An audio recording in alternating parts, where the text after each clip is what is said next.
Cool. Well, thank you for coming onto the podcast. Thank you I'm for looking having forward me. to having a chat. It feels weird.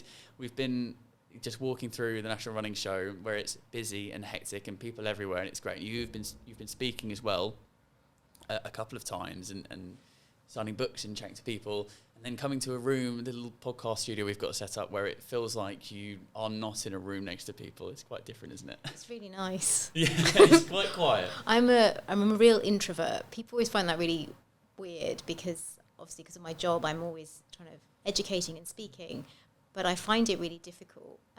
Even now, like all these years on, I still find it really hard. And when I stood waiting to go on stage earlier, the nerves kick in. It's not something I'm massively comfortable with, but I know it's something that people seem to get value from. So it takes a lot, but I suppose you have confidence in the topic that you're talking about. Like, you know what you're talking about. You know that it's going to support people. So that gives you the confidence to be able to go and talk about it, I suppose. Yeah, definitely. I mean, I would say I'm not a very confident person, but I'm very confident in my knowledge, which I suppose is slightly two different things. So, in fact, podcasts are easier because you can talk and you're just talking about what you know. Whereas I think when people are like staring at you, I find that a bit more difficult. Tell me something that I don't know. Tell me something. But no, I'm really interested to have this conversation and get some knowledge for people that are listening, and also for myself as well. But just before we jump into that, a couple of questions and a couple of bits at the beginning that we have on the podcast. And the first one is, I'm going to pass along a piece of advice from a guest who's been on the podcast before. And that comes from a very lovely and talented ultra runner, Gary Robbins, who his piece of advice is to meet yourself where you're at. It's very simple, and you can take it however you want. But for him, it was about bringing himself back down to earth and just being, not looking in the future, not dwelling too much about the past and what's happened. It's be confident and be comfortable with where you are now. So that's his piece of advice to the listeners, but also to you. And the question that comes after that we ask for everyone is, what do you love about being outside and active? I would say I am most at home when I'm outside and I'm active. Growing up, I was not very fortunate in the sense that I grew up in the 80s and 90s where it was actually very difficult being a brown kid, and I was bullied, and there was lots of racism. There was quite a lot of abuse, and it was a really difficult time. But I always found solitude, and I suppose always found kind of a sense of peace when I was on the hockey pitch or when I was playing rounders, or I guess I am fortunate. I'm pretty good at sport. I always have been. Never thought of myself as like amazing, but I've always been good at it and always been in the teams. And I guess it helped me to feel like I belonged to something and I could contribute to something. And obviously now, as an adult, and especially an adult who is working a lot with health and mental health and physical health, we know that when you have that sense of well-being and that sense of belonging to something, it makes you feel good. And I think for me, probably that's what I associate being outside with. But equally, it just helps me to stay grounded. And as the years have gone on, I've been very, very fortunate to go on many adventures in different locations. And, I'm actually heading out to the Himalayas in a few months' time to do a trail race out there. So I guess I'm happiest when I'm outside. I feel like me the most. I'm not trying to be anybody else. It's just a sense of peace, fundamentally. I'm always intrigued when I chat to people of the stages that get them to either where they were at their peak of careers, whether that be athletes or whether that be nutritionists or support, whoever guest we have on the podcast. And there will be an intro before this, talking more about you. But in your words, how did you get to where you are today? I get asked this a lot, and firstly, I still don't take where I am for granted at all. I mean, being here today at the National Running Show, this is now, I think, my third or fourth time being asked to come back and talk, and it's probably the busiest I've been. And I'm still not used to the fact that people sit up and take notice, or that they really want to speak to you, or that you've made a difference to them. You know, I've just spent an hour signing books, and people just coming over saying, just, you know, thank you for your work, thank you for what you do. And that's obviously incredible and very humbling. And it does make it all worthwhile. I guess how I got here, if I'm honest, it's just hard work. Like, I didn't just suddenly come onto the scene. I didn't suddenly just have an Instagram profile and people knew who I was. Like, I started life as a clinical dietitian. I grafted. I moved into different specialist areas. I've taken all the opportunities that have come my way. I've studied a lot. Like, people don't really... I was going to say study. Yeah, I studied a lot. Like, I've got 3 degrees, and I've got lots of additional qualifications in like mindfulness and behavioral therapy, mental health, because I want to always be able to provide best practice when I'm working with people. And I've got loads of experience. Like, you know, the more work you go and do, the more you work with people, the more you understand human behavior. And I think that's probably the biggest piece of advice I can give anybody who wants to work in the field of health or nutrition or fitness is understand human behavior. Like, you can read as much as you want from a textbook, but unless you can learn to read a human and you can learn to understand how to respond to them, what they need in that moment, you're not going to make a difference. So I think it's a combination of working really, really hard, probably having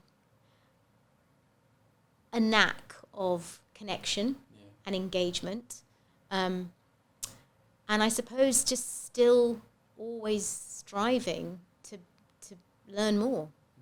I don't want this to be a leading question, but I think that's especially important, having that real connection with people and conversations, and because of the topics that you specialise in and what you're talking to people about, you know, eating disorders, nutrition, mental health, quite heavy topics and very personal to people. So does that, again, over the years of experience, does that you learn from that? And I imagine you still see different experiences and different situations every single time you talk to different people, but obviously having those real life interactions helps. Definitely. And I'm, you know, I've always been honest and transparent, and I try to be as authentic as possible in that, you know, I'm definitely somebody who has to work on their mental health every single day. I've had my own dysfunctional relationship with food and exercise in the past, but, you know, I am very healthy now, and I think instead of seeing that area of that time of my life as a kind of as a negative thing, I've tried to use that to my advantage, in that everybody's experience of an eating disorder or an exercise dependency or a mental health problem is absolutely individual. You can never feel what that person's feeling. I mean, even just like two humans, we never know what somebody else is feeling. We only ever know what's going on for ourselves. But I think being able to have empathy and being able to have the ability to provide space so that you can hold someone when they're going through it. And I guess having your own experience means that you know what you would have wanted. And that doesn't mean to say that's what somebody else actually wants, but you've got a foot in the door in that you understand the pain. And sometimes all somebody wants is to know they're not alone, and that actually it's normal to feel this way when you're going through something really, really difficult. So yeah, I think personal experience, professional experience, they all count. But I would never take that as me, you know, the reason why I'm an expert. I mean, I think I always find it weird when people call me an expert or like the leading voice in something. It's like, well, I think we're all still learning. Because as humans, we constantly evolve, right? Like, I don't think we ever get to, there's not a destination we're all trying to get to. It's like we're always learning and evolving and understanding ourselves. And I suppose that's what I try and give people. When people come and work with me, they'll talk about what's going on for them, they'll speak about their issues, and I'll just sit and I'll listen. And then, you know, one of the first questions I'll ask them is, why are you here? And, you know, what do you want to get from being here? And what does freedom look like for you? And these are just like 3 really simple questions that you can ask people, but it makes them stop and feel heard and validated and like someone really cares.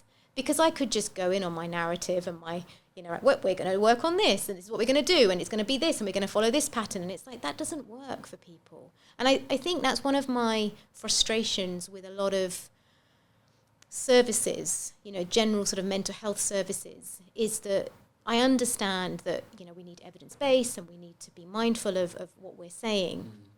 But I think often mental health issues occur, and particularly eating disorders, I'm going to speak specifically about that, they occur because that individual doesn't feel heard. And then you put them into a system where they just become almost like a production line, right? We're going to run this set of questions on you. We're going to do this structure. We're going to follow this program, and you will fit this program. And it's like these poor people are like, I feel terrible, and no one's listening to me and what my needs are. So my biggest thing is about giving people space and getting them to understand that I will hear them. I might not always have the answers, but I will hear them. But I think from experience, one of the most pivotal aspects of recovery is self-awareness. As soon as you become more aware of your behaviors and why you're doing them, and mostly our behaviors are around protection, and, you know, something that may have worked for you 4 or 5 years ago as a way of, you know, numbing pain or avoiding conflict or avoiding some sort of like rejection or abandonment or whatever it was, that might have worked 4 or 5 years ago, but it's no longer working for you. And so, you know, like, it's about getting them to understand the behavior, because unless you understand why you're doing what you're doing, you can't really change it. And I feel like that is often missing in mental health services, is that it feels like people come along and they get a sticky plaster rather than really understanding the root of the problem. This is so interesting. This is why I wanted to chat to you and have you on the podcast, because it's so interesting in that a lot of people listening will either have, whether it be diagnosed or not diagnosed, have certain levels of issues with food, mental well-being, mental health, or they know someone that has gone through it, is going through it. And it's, like I said earlier, it's a very sensitive topic, but it's very important. And when I was looking through your website, there's a clip that you have on your website, and I pulled a little bit out because the statement itself looks quite, it sounds quite outlandish, but there's you kind of answered it there, but what you say in it, that eating disorders are not about food and body image. So my question then, to let you explain that, is, what do you mean by this? Yeah, I mean, I say this quite a lot, because it's never about food or body image. Food, body image, exercise, these are just the behaviors we go to avoid what's really going on.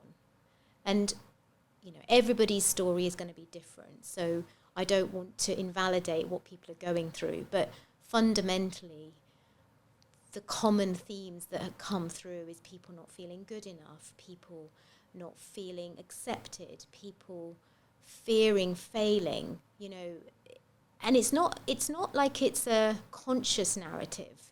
It's deep within them, this sense of unworthiness, of somehow they need to attain worth through other means. So something that might start out really simple, like, oh, well, you know, if I eat healthier, then, you know, that might help me to feel better about myself. It might make me feel more confident, because we see it and we hear it all the time on social media, don't we? Like, it's that constant narrative. And for some people, it goes too far. So I think another thing that's important to kind of highlight here is that people who have eating disorders, they generally tend to have a higher susceptibility. So you tend to be genetically predisposed predisposed to developing an eating disorder, in the sense of you have the right personality type.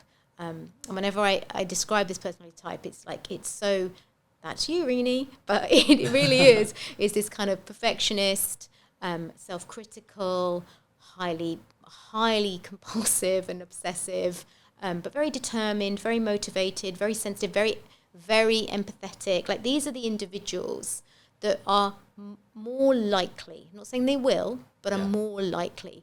And you put that person in the right psychosocial space, and you've got the perfect storm for these dysfunctional behaviors to occur. And I say dysfunctional behaviors, but fundamentally these behaviors are protection. If you focus on food, body image, exercise, you don't have to focus on anything else. That world becomes so small, and you're basically containing yourself. You know, you're containing yourself in this very small space, and then you're avoiding the real issue that's going on for you. That's much more kind of related to more restrictive eating behaviors, but obviously if we're looking at sort of binge eating disorder, then the behaviors tend to be much more around pushing your feelings down by when you're eating to excess in that moment, you're basically trying to push your feelings down, you're trying to avoid whatever is going on for you. And that could be loneliness, right? That could be isolation.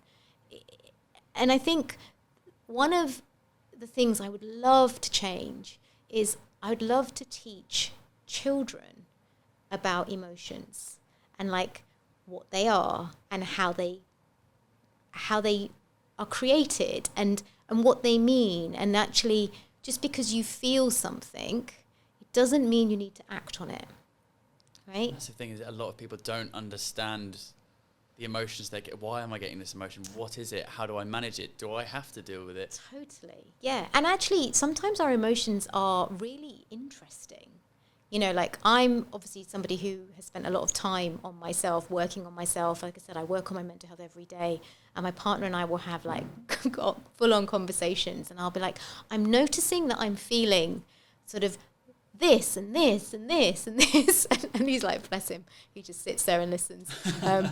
But he is useful, because he'll say, okay, that's interesting, because I've observed this in you, you know, and then between us, I can start to understand, actually, I'm noticing anger, and I'm angry because, you know, I don't know, something hasn't gone right, or I'm angry at the world. I am often angry at the world. I will say that. I find this world a very difficult, complicated and quite hostile environment, particularly for the younger generation.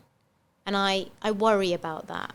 Do you think it's become more complicated, rise of technology? Because my no evidence behind it thing of, you know, people are struggling more, there's more decisions to make in life, there's more things that we can or can't do, there's more people that we look up to that are doing things that are not within our bounds of capabilities, and there's a lot of pressure, and is that part of it? Because I was going to ask the question around why do we have a dysfunctional relationship with food? Have we always had a dysfunctional relationship with food, but it's now more prominent because we see it more, and there's more, like, again, decisions to make? Yeah, it's a really good question. I think there's always been eating disorders. There's always been dysfunctional behaviours. But in the past, they would have been associated often with maybe quite traumatic scenarios or high stress environments, because those are the things that are difficult, right? They're the emotions that we might not know how to navigate. And so we develop coping mechanisms to deal with that. You know, if you have been unfortunate to have a sexual assault, there's a lot there. There's a lot of emotions. There's a lot of shame. There's a lot of hurt. There's a lot of pain. There's so much. There's guilt. There's so much there. And that can be difficult to process because we're never taught that. And so actually it almost feels easier to shut it all down. And this is where sometimes we would see on the back of individuals having some sort of abuse or assault or loss, that eating disorders would develop. What I've noticed in recent years is this kind of rise in more disordered eating, in the sense that people have a disordered relationship with food, in that they may avoid certain types of food. They might avoid sugar, they may avoid dairy, they may avoid certain food groups, or they may eat in a kind of weird erratic way, like doing intermittent fasting or detoxing. So it's not a continuous, like I says, the difference is that an eating disorder is a mental illness, and it is diagnosable. There's diagnostic criteria by which you can diagnose it. A disordered eating, like a disordered or dysfunctional relationship with food, is something that can kind of continue for a long time.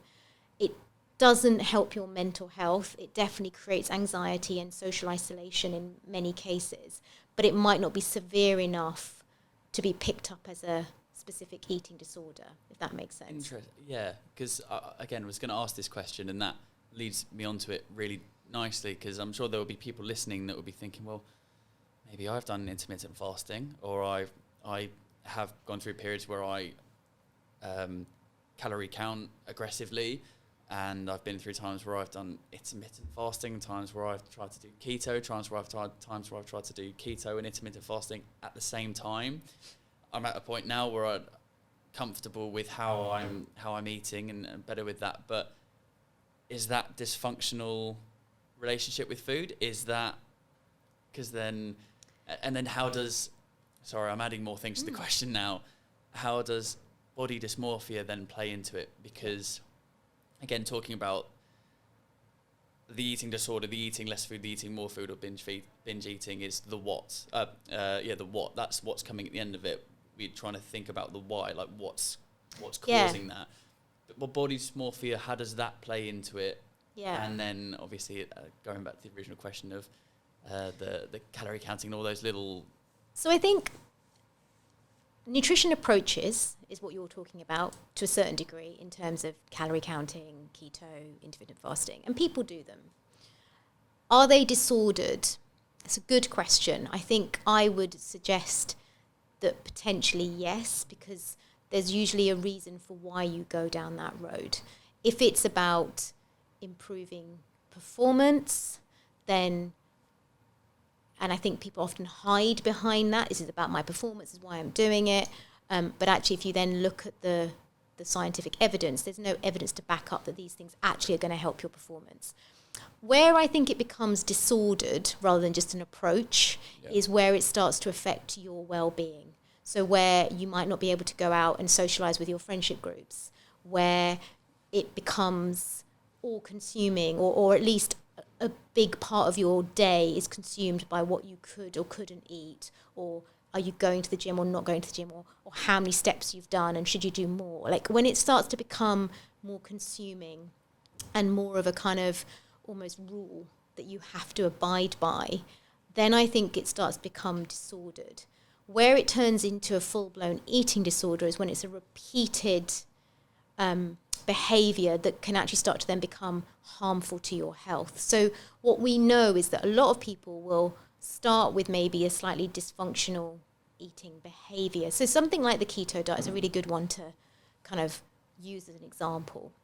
So you might have gone into that completely, just like, I'm going to try keto. I've read loads of stuff about it. It's good for it might help my body composition. It will help me my fat adaptation, whatever you've read, and you've gone down that road. But what you've done there is not appreciated the importance of carbohydrate and actually how that can be, how it's key for our hormones, how it's key for our brain, how it's key for our performance, full stop. So what might happen is that you may end up rapidly losing quite a lot of weight on that keto approach. And if that happens, then what we know is that sometimes this very rapid weight loss can lead to changes in our brain structure. So it can lead to changes in our grey and white matter that then starts to have an effect on the way we think. And the other thing about this, which is really, really important, the human brain is already biased towards negative thinking, right? We are just hardwired to think negatively because it's our way of fending off threat. That's a given. If you then change your internal world by not eating enough, not sleeping enough, not drinking enough, not resting enough. So, when you're on one of these approaches, like if you're doing intermittent fasting, you probably aren't providing your body with enough fuel. If you're doing keto, you're not getting enough of the right nutrients. Like if your internal world, internal system is off kilter, we know this increases that bias towards negative thinking. So you become much more irrational in your approach and irrational in your thinking. And it does affect your cognitive function. So this is why dysfunctional or disordered eating can become more problematic. How it's all related to body dysmorphia. Body dysmorphia it's a condition in its own right. So not everybody with an eating disorder or disordered eating will have body dysmorphia, but body dysmorphia is in its own right a problem. And fundamentally what it is when somebody is overly occupied by a given part of their body and they're constantly body checking and trying to correct it, and to the point where, again, it might prevent them from living a normal life because they're thinking about it so much and it affects the way they perceive themselves so much that it can be problematic. I think there's a lot of issues with body image, which is, again, slightly different, and we definitely see more of this. And I think that has a lot to do with why people start changing their relationship with food. And that definitely, I have seen, has become a big part of our modern society, particularly with social media, where image has become so important. And I'm not just talking about what you physically look like, but I'm talking about your image. Everybody who has an Instagram account, to a certain degree, that's your brand. What you put on there, you are representing you. How extreme you are, how successful you are, what car you drive, how you eat. Filtered lifestyle. It's absolutely your identity. And almost people are then making a decision about you based on that account. And so what I think is happening is, one, our brain can't cope with this constant supply of information that we are giving it when we're constantly scrolling. And we have access to it 24/7, different multiple platforms. So our brain just can't cope with that. It's just not used to that much information. And the way the brain works is that it tends to, that there's neurochemistry in our brain which will then sort of spotlight certain thoughts and we'll keep repeating those thoughts. So if we keep looking at images and we're not having a good day, you can look at that and go, well, that person's really lucky because they look like that, and that's why they get all these likes, and that's why people follow them, and that's why they're so accepted. And if you keep repeating that actually becomes something you start to totally believe. It becomes your reality. There's no fact about it, but it becomes your reality because you've repeated it so many times. And that, then, we know, like this kind of very sort of the basic model of our emotion, our thoughts govern our feelings, and our feelings then govern our behavior. So if your thought is, I'm not good enough, you then feel crap, fundamentally, and you want to change that. So your behavior might be, okay, well, I'll stop eating carbs because that's what somebody else did and it made them look good. It's simple, but it's not, if that makes sense. Yeah, we see other people's lifestyles and the amount of times you see, what I eat in a day to stay like this or look like this, whereas actually, you might eat like that 2 days a week, but actually that's not what you're eating every single day. And you stockpile the photos you take when you're cut and you're looking good, and you use that throughout the year. You're not always looking like that. So it's that warped perception of reality. And whilst you were talking there, and it kind of loops back round to what we were saying at the beginning about the output being an eating disorder or whatever else, but the why being some other issue that's showing its form in that way. It reminds me of a personality on social media who's like a fitness coach who was saying around when people come to him say, well, I want to lose weight, his first point isn't, okay, well, this is your training plan to gain muscle and lose fat. It's, why do you want to do that? Is it because you want to look better when you take top off? Is it because you want to be able to do a certain thing with your job when you work outside. And I found that kind of related to that of almost when you were saying putting a plaster on, okay, someone's not eating or not wanting to eat, there's a way that you can support someone to then start eating again, but that's not going to help in the long term because you haven't actually got to the root of what the issue is. Yeah.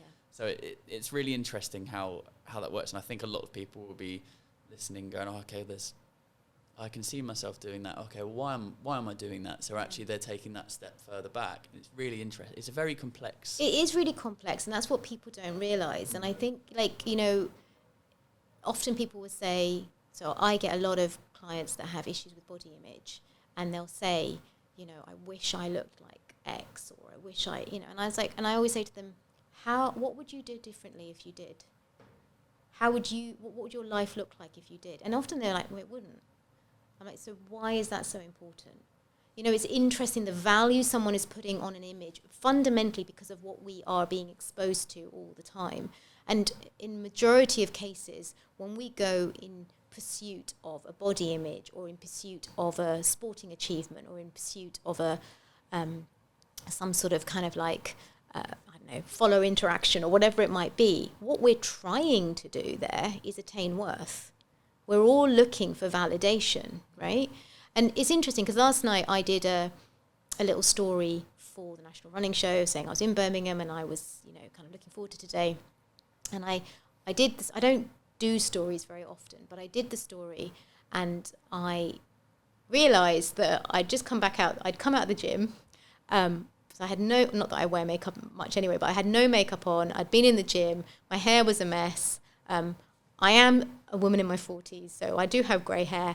And I did it, and I was like, a lot of people wouldn't post that because, you know, it's not how they want to present themselves. But I was like, but this is who I am. This is who I am. Like, my appearance is not why I'm good at my job. You know, I'm good at my job because of my knowledge and my ability, and that's why people come and listen to me. What I look like is absolutely of no significance. And I feel like the more of us that can do that, the more of us that can start being authentic and honest and not use filters and not wear loads of makeup and not blow dry our hair or whatever it is that we have to do before we do content, actually, the more normal people can go, oh, okay, I don't have to look like a model before even 9 o'clock in the morning, you know? People, I think we forget sometimes life is real, and sometimes you can't have a full face of makeup or you have your hair perfect or whoever it may be all the time, and it's that's one side, but it's also, would you say so I'm listening thinking, okay, well, you obviously want people to be happy.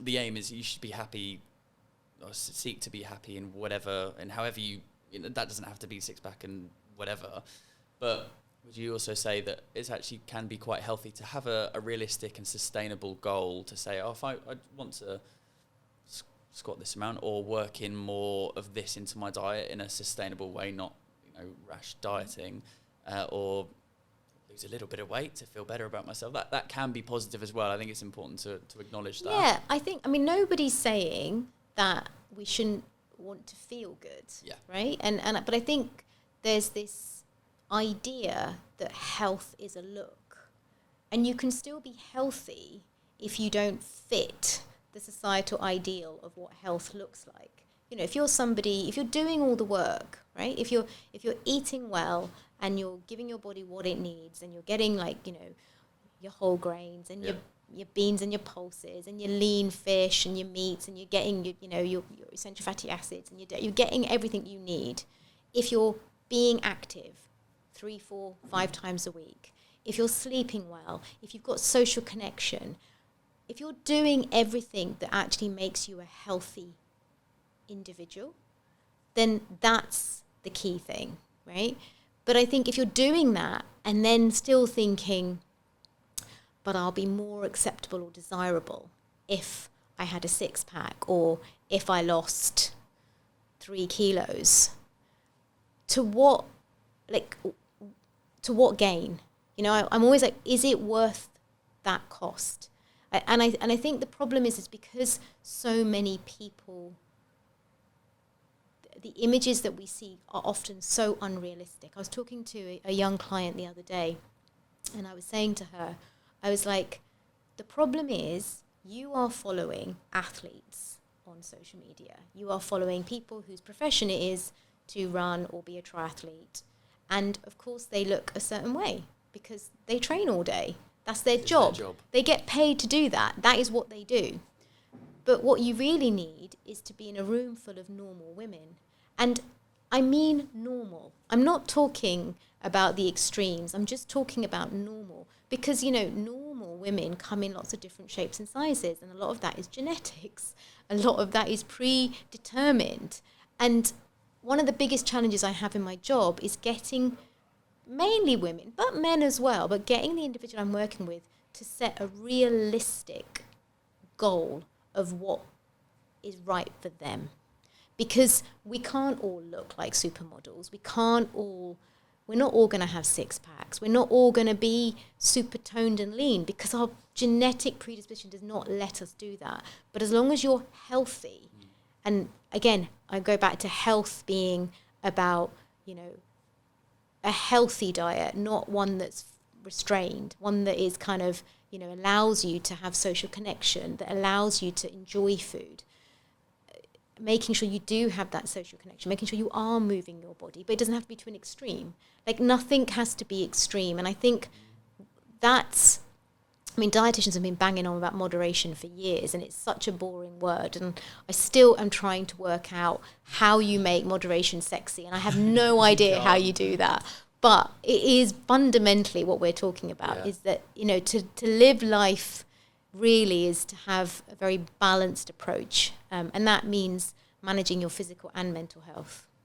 We've explored a lot of different ways that the normal person, the average person can attempt to be healthier, and explored that. But you do a lot of work with athletes and governing bodies. To name a few: Scottish gymnastics, women's Reading football, Scottish Ballet, England National Ballet. And when I was reading those, firstly, they're what I would consider heavily female participation, obviously with women's Reading, the football team.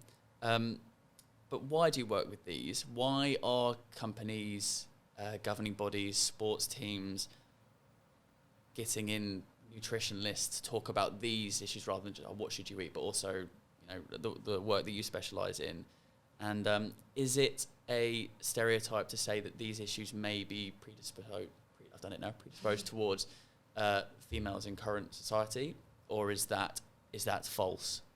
I think there's a higher prevalence in females to have more pressure around physical attributes, and which then makes them have these dysfunctional relationships. But I don't think in reality it's just about women. I've had, you know, we get a lot of men as well, and I want men to realise, you know, that we do work with men too.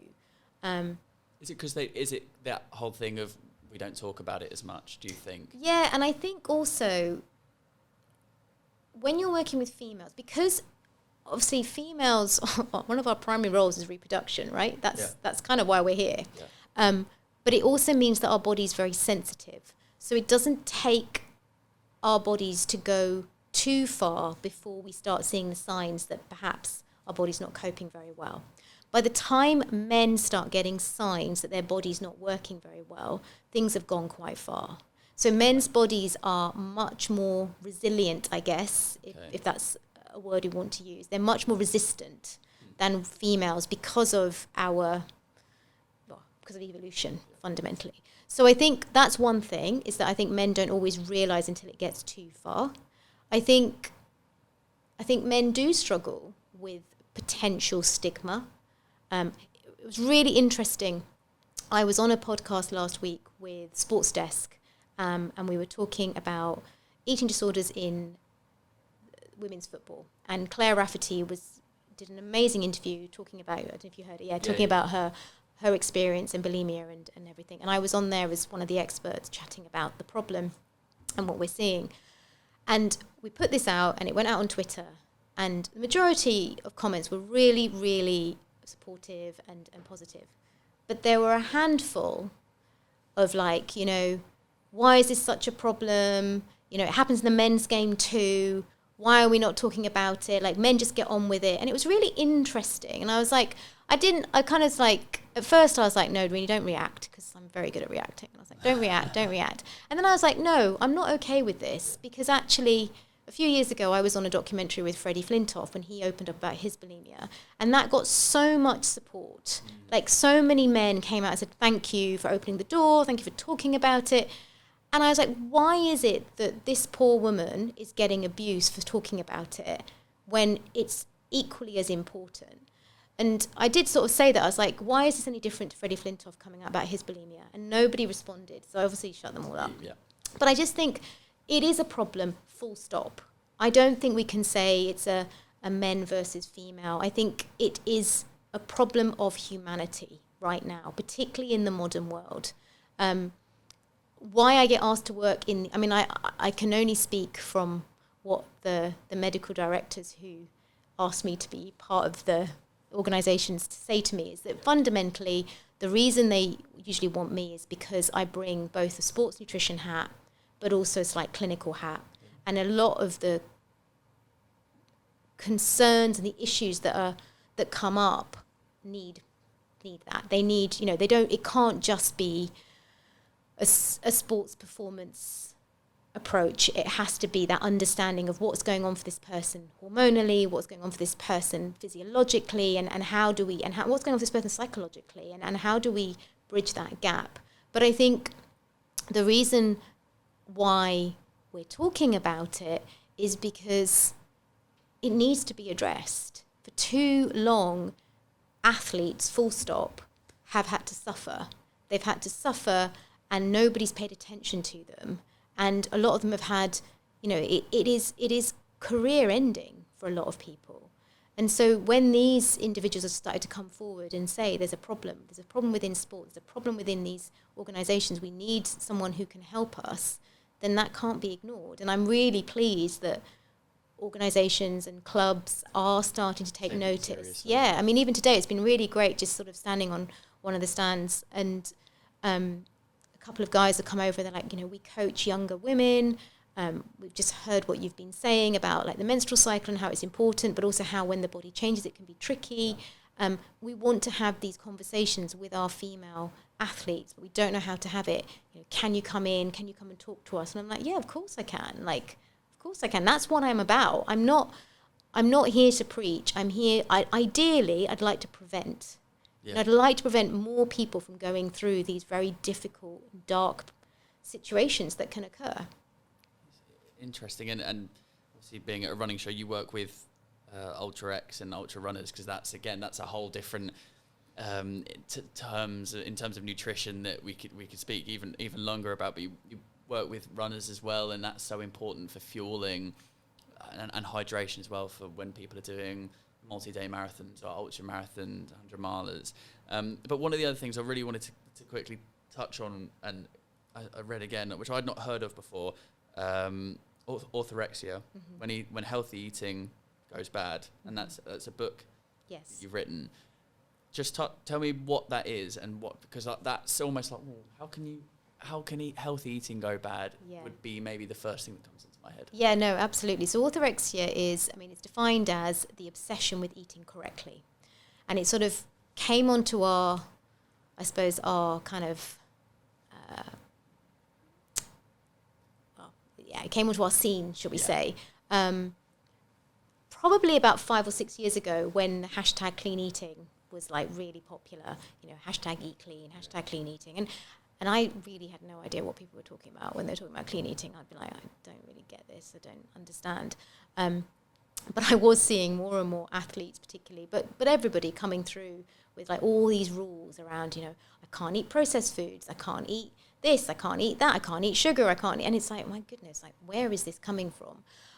And so this term orthorexia, it's not mine. It's not something I've coined. It was actually Steve Bratman, who's a physician in the States back in like 1989, I want to say, who started to see more and more people coming through, and he sort of originally called them like sort of like the muesli mums, you know, the ones that kind of were always a bit obsessional about their children being perfect and eating really well, and but it's become a problem. Like, you know, in Italy a few years ago, some parents were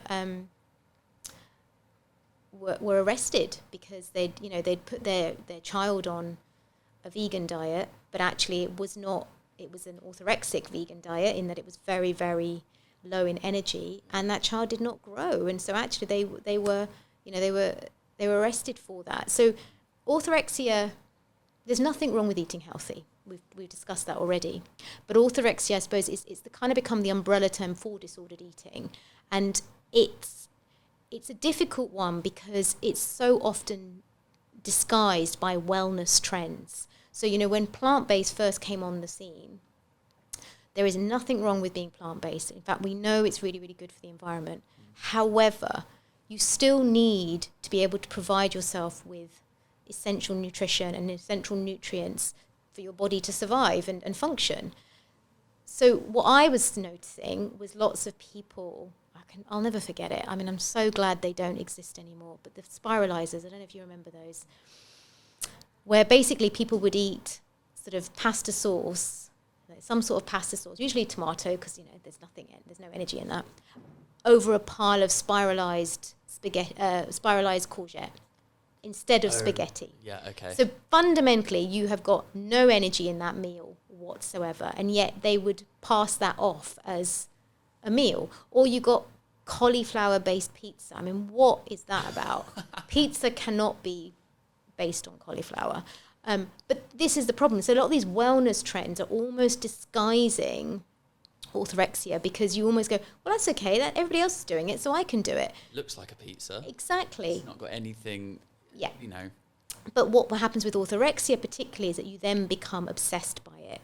You start to create more and more rules, and kind of like, I can only eat that brand of tomato sauce. I can only eat, you know, I have to have my 9 portions of fruit and veg a day. And if they don't abide by these rules, it starts to create anxiety and concern. And often, again, you know, it will lead to sort of social isolation that we've talked about before. But also you do start to get some physical consequences, like, you know, there may be changes to your hormonal cycle. Your mood will drop.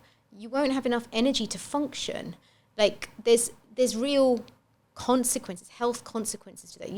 A lot of people who would cut out carbs would often find that they had really bad breath, but also really bad digestion, because you need the carbs for that.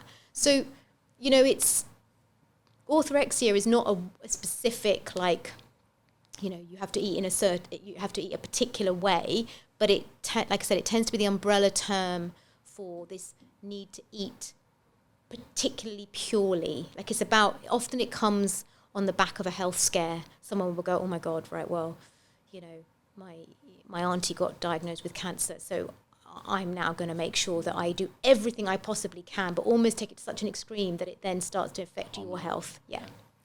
I recognise that we've had a chat about some very intense topics, and very, very interesting. That's exactly why I wanted to chat to you on the podcast, because it's so interesting. It affects a lot of people's lives, but recognise that it's obviously very intense. And I want to finish it with a positive thing that people can take, because I always want people to take something from hearing people talk, and a tip or a piece of advice of people, just a little thing that might that's not going to affect their lives too much, but it's like, oh, incorporate this in a little bit more, or this actually doesn't, or something, a tip that people go, oh, that'd be quite handy. My tip, and it sounds philosophical, but it really isn't, is just learn to accept being human, right? Humans are complicated and messy, and we do tend to make mistakes, and we learn from our mistakes. You don't have to fear failing. You don't have to fear getting it wrong, because that's when you're going to fundamentally learn the most and grow the most. And I think there are so many of us who believe that being human means being perfect, whatever perfect is. But I think there's an underlying current there of everything has to fit in a box, and you have to present yourself in a way, and you can't feel sad, and you can't feel angry, and you can't mess up, and I just say, just turn up and own being human, because actually it's quite cool. Own being human. I like that. I really like that. And I'm going to ask you for a final piece of advice for someone who's coming onto the podcast very soon. But if you're listening to this, and we will also leave links to support signposts that you can go to as well, because of course it's a very heavy topic, and I think that one of the really key things I want people to take from this that you spoke about is talking and finding the why, and that being an issue, and talking to friends and family, because that is a step towards support. But thank you so much for coming on the podcast. It's been really great to chat to you. The last thing I'm going to ask from you is a piece of advice to a guest coming on the podcast. Learn to be more self-aware. Just focus on your behaviours and ask yourself, why? Why do I need to do that? Thank you so much. Thank you. Thanks very much for having me.